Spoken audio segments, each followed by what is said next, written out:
Hello everyone. Next நம்ம பார்க்க போறது என்ன அப்படின்னா ஒரு எக்ஸ்டர்னல் ஜாவாஸ்கிரிப்ட் ஃபைலை எப்படி இதை HTML கூட லிங்க் பண்றது அப்படின்னு தான் பார்க்க போறோம் நெக்ஸ்ட். ஸோ என்ன பண்றோம், ஆல்ரெடி நம்மகிட்ட HTML ஃபைல் HTML இருக்கு. ஸோ இதுல H1 டேக்ல காஸ்டியூம் இன்ஃபோட்டோ கிட்ட இருக்கு.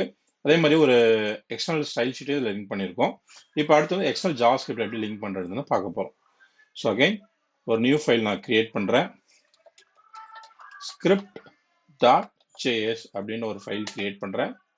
இதுல பெருசா நான் எதுவும் கொடுக்க போறது இல்ல. ஜஸ்ட் ஒரு அலர்ட் மெசேஜ் மட்டும் நான் கொடுக்க போறேன். அலர்ட்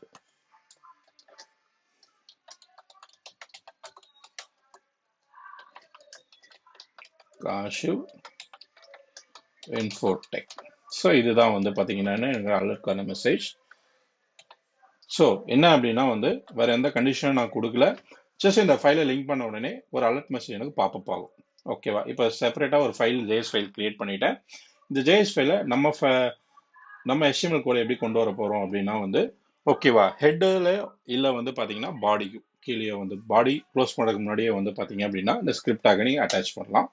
எப்படி அப்படின்னா ஸ்கிரிப்ட், ஓகேங்களா, இதை SRC.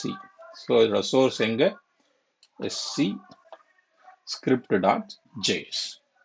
ஸோ இதை சேவ் பண்ணிட்டீங்க அப்படின்னா இப்போ இந்த பேஜை ரன் பண்ணும்போது என்ன ஆகும் அப்படின்னா ஒரு அலர்ட் மெசேஜ் உங்களுக்கு வரும். ஸோ இப்போ என்ன ஆச்சு, நீங்க சக்ஸஸ்ஃபுல்லாக ஒரு எக்ஸ்டர்னல் ஜாவாஸ்கிரிப்ட் ஃபைலை நீங்க உங்க HTML கூட அட்டாச் பண்ணிட்டீங்க. தேங்க்யூ.